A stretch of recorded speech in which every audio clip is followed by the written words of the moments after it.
New Relight opticals and computerised I clinic. हमारे यहाँ Sarojini hospital के आई स्पेशलिस्ट डॉक्टर अवेलेबल। अपनी आंखों का मुफ्त मुआयना करवाइए। जी हाँ। अस्सलाम वालेकुम नाज़रीन, 7H न्यूज सच को रखे आपके आगे। बिहार के इलेक्शन को लेकर ख्वाजा बिलाल ने एक अपना बयान जारी किया। बिहार की आवाम को यह कहा कि वोट डालने से पहले बहुत ही सोच समझकर वोट डालें। अगर गलत लोगों को वोट डालोगे तो 5 साल तक आपको पछताना पड़ेगा। आइए सुनते हैं ख्वाजा बिलाल ने क्या कहा। अब खत्म हुआ मजलिस को जिताने का जुनून। इन्ना लिल्लाहि व इन्ना इलैहि राजिऊन। बिहार वालों, ये इलेक्शन कोई एक एमएलए या 2 एमएलए जिताने का नहीं है। ये इलेक्शन हमको हमारी अहमियत का पता कराने का इलेक्शन है। हमारा जो वोट जिसके साथ जाएगा उसको इख्तिदार में आएगा। हमको ये अपने वोट डालकर उनको महसूस करवाना है।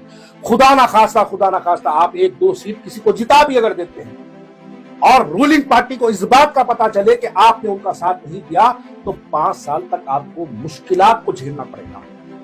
आपको 5 साल तक जिल्लतों को झेलना पड़ेगा। ये लोग तो नहीं आएंगे। मुस्तफाबाद में जो जिताने के लिए जो एमएलए कैंडिडेट को भारतीय जनता पार्टी को जिता दिए और चले गए, उसके बाद मुस्तफाबाद दिल्ली के अंदर कितने फसादात हुए, कभी गए? मुस्तफाबाद के अंदर जब घरों को तोड़ा जा रहा था इलेक्शन के कुछ दिन बाद, आप वहां पर ठहर के जलसों में तो बोले मैं मरूंगा भी तो यही मरूंगा करके आपने तकरीर में कहा था। आप वहां पर जब बुलडोजर चल रहे थे, जब घर तोड़े जा रहे थे, वहां पे लोगों के कारोबार को खत्म किया जा रहा था, वहां पर आप नहीं गए। आप बल्कि दिल्ली के अंदर आपका घर वहां से बिल्कुल करीब अशोक रोड अकबर रोड पर आपका मकान, लेकिन आप मुस्तफाबाद तक नहीं गए। इसलिए नहीं जाते क्योंकि आपका काम ही नहीं है जाना। आपका काम सिर्फ इलेक्शन में जाना। आप जाना बस लोकल पार्टीज को गालियां देना। बिहार वालों, क्या आप असदुद्दीन अवैसी की ज़बान से बिहार के इलेक्शन में भारतीय जनता पार्टी के लिए वो गुस्सा देख रहे हैं जो गुस्सा तेजस्वी के लिए है? जो गुस्सा आप भारतीय जनता पार्टी के कैंडिडेट्स के लिए देख रहे हैं, जो गुस्सा इस वक्त कांग्रेस के और आरजेडी के मुसलमानों को लेकर असदुद्दीन अवैसी की ज़बान से निकल रहा है, जितनी शिद्दत से वो आरजेडी के कैंडिडेट्स को, कांग्रेस के कैंडिडेट्स को हरा रहे, उस कैंडिडेट्स को हराने की कोशिश कर रहे हैं, क्या उतनी शिद्दत से वो भारतीय जनता पार्टी के कैंडिडेट्स को? अरे ये तकरीरों में तक भारतीय जनता पार्टी का नाम नहीं ले रहे आजकल, फिर भी आप कहते हैं कि वो मीटिंग के एजेंट नहीं है, फिर भी आप कहते हैं कि वो भारतीय जनता पार्टी के नहीं है। उत्तर प्रदेश की एक कॉन्स्टिट्यूंसी, उसका नाम टांडा के अंदर भारतीय जनता पार्टी के कैंडिडेट का नाम संजू देवी, जो 74,768 वोट हासिल करता है। वहीं पर समाजवादी पार्टी का एक मुस्लिम कैंडिडेट जिसका नाम अजीमुल हक पहलवान, जो 73,043 वोट हासिल करता है। यानी ये जो हारा है ये बमुश्किल 800 वोटों से हारा है। समाजवादी पार्टी का एक मुस्लिम कैंडिडेट 800 वोटों से हारता है और भारतीय जनता पार्टी का कैंडिडेट वहां से जीतता है। वहां पर एमआईएम का जो रोल था, एमआईएम ने अपने उस एक कैंडिडेट को वहां पर डाला। उस कैंडिडेट का नाम इरफान पठान वहां पर 2070 वोट लेता है और महज सिर्फ 1000 से भारतीय जनता पार्टी वहां पे जीती। इस पे कोई सवाल नहीं करेगा, इस पे कोई आवाज नहीं उठेगी। अरे आप दिल्ली मुस्तफाबाद कैसे भूल गए? दिल्ली मुस्तफाबाद में भारतीय जनता पार्टी को जिताने में क्या असदुद्दीन अवैसी साहब का रोल नहीं है? क्या भारतीय जनता पार्टी को जिताना और आम आदमी पार्टी के कैंडिडेट, मुस्लिम कैंडिडेट आदिल हसन या आदिल अहमद उसका नाम था, उसको हराने में क्या एमआईएम का रोल नहीं है? और भारतीय जनता पार्टी का जो आदमी नहीं होता उसको भारतीय जनता पार्टी खत्म कर देती। जो भारतीय जनता पार्टी का कैंडिडेट होता उसको अमित शाह की सिक्योरिटी मिलती, उसको अमित शाह का कॉल आता, उसको अमित शाह बुलाया जाता, उसको फॉरेन ट्रिप से भिजाया जाता, उसको जेड सिक्योरिटी प्रोवाइड की जाती, उसको हेलीकॉप्टर का परमिशन दिया जाता, उसको हर जगह कैनवे उसकी गाड़ियों के लिए पुलिस प्रोटेक्शन दी जाती। जो अमित शाह का आदमी होता है, जो अमित शाह का नहीं होता, वो अतीक अहमद की तरह मारा जाएगा, अशरफ अहमद की तरह मारा जाएगा, मुख्तार अंसारी की तरह मारा जाएगा, आजम खान की तरह जेल में डाला जाएगा, अब्दुल्ला आजम खान की तरह जेल में डाला जाएगा, शहाबुद्दीन की तरह मार दिया जाएगा। लेकिन जो भारतीय जनता पार्टी के लिए फायदेमंद होते हैं उनको भारतीय जनता पार्टी पालती है, उनको पूछती है, उनको इज्जतों से नवाजती है, उनको सिक्योरिटीज देती है, उनको हर एतबार से संभाल के रखती है। इसलिए रखती है क्योंकि भारतीय जनता पार्टी के लिए ये लोग फायदेमंद है। राजस्थान की एक कॉन्स्टिट्यूंसी है हवा महल।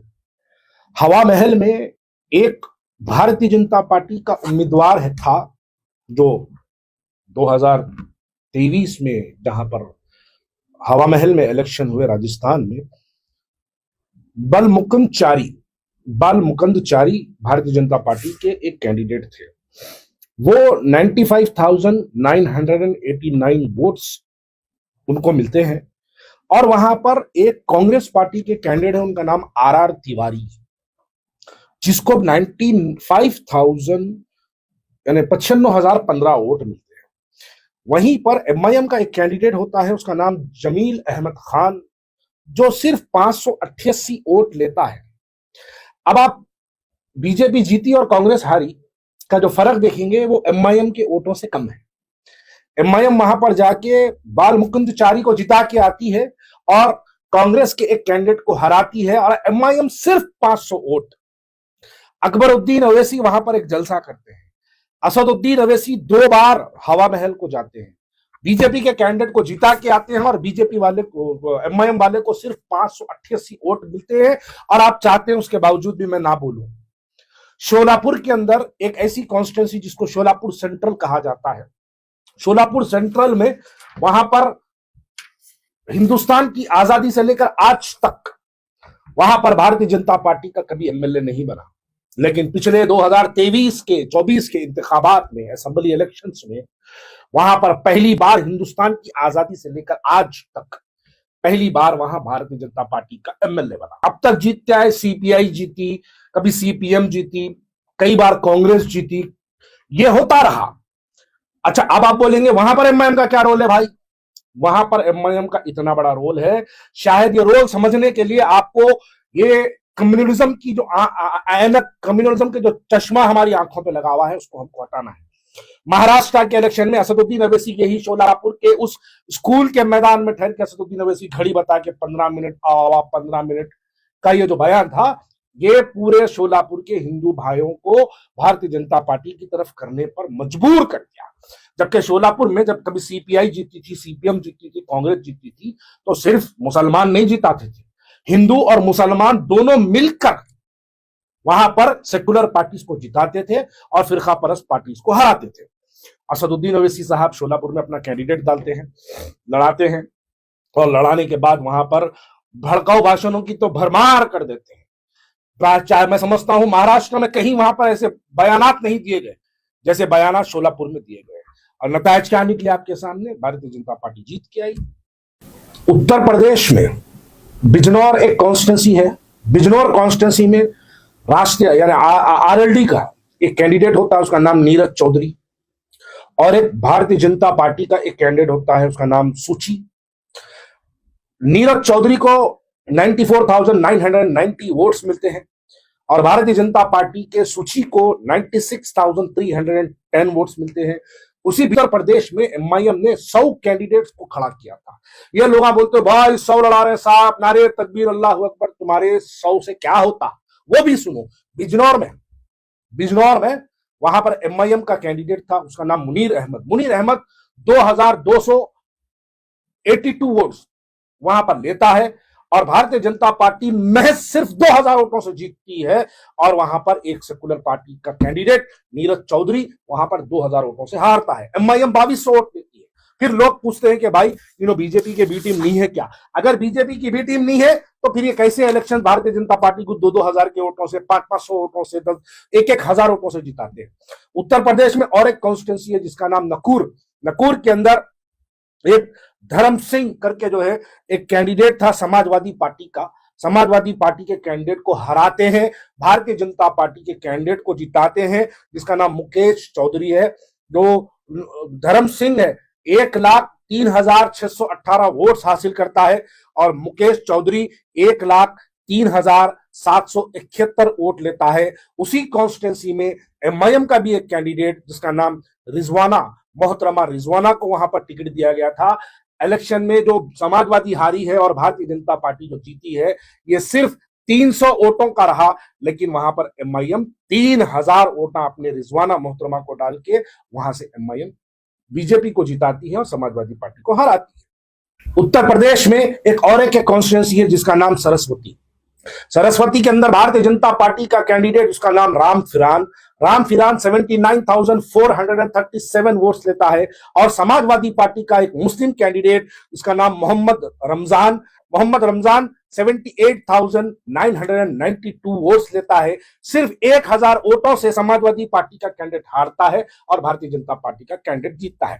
लेकिन उसी कॉन्स्टिट्यूंसी में, उसी सरस्वती में मजलिस इत्तेहादुल मुस्लिमीन का एक कैंडिडेट जिसका नाम कलीम 2933 वोट लेता है और भारतीय जनता पार्टी को जिताता है, समाजवादी पार्टी के मोहम्मद रमजान को हराता है। उत्तर प्रदेश में एक और एक कॉन्स्टिट्यूंसी जिसका नाम सुल्तानपुर में समाजवादी पार्टी के कैंडिडेट का नाम था अनूप शांडा 90,857 वोट्स लेता है और उसी कॉन्स्टिट्यूंसी सुल्तानपुर के अंदर विनोद सिंह भारतीय जनता पार्टी का कैंडिडेट है, वहां पर 92,245 वोट्स हासिल करता है। उसी कॉन्स्टिट्यूंसी में एमआईएम का भी एक कैंडिडेट होता है, उसका नाम मेहराज अकरम बेग। वो मेहराज अकरम बेग 5,240 वोट्स हासिल करता है।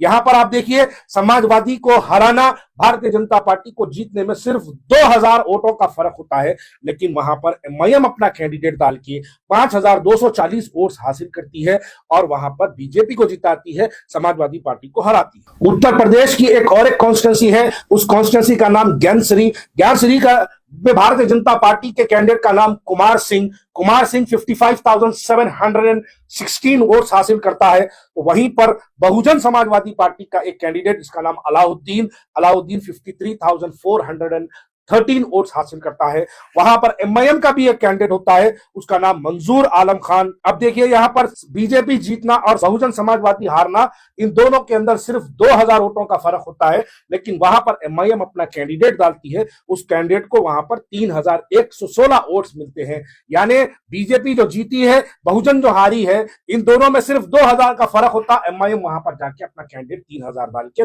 लेके भारतीय जनता पार्टी को जिताती है। उत्तर प्रदेश के अंदर एक और है, उसका नाम आर के सिंह, जो भारतीय जनता पार्टी का कैंडिडेट था, 76,307 वोट्स हासिल करता है और समाजवादी पार्टी का वहां पर मुस्लिम कैंडिडेट अनीसुर रहमान समाजवादी पार्टी से 73,959 वोट्स हासिल करता है। यहां पर सिर्फ 2000 से एक समाजवादी पार्टी का मुस्लिम हारता है और भारतीय जनता पार्टी का हिंदू कैंडिडेट वहां से जीत के आता है, सिर्फ 2000 से।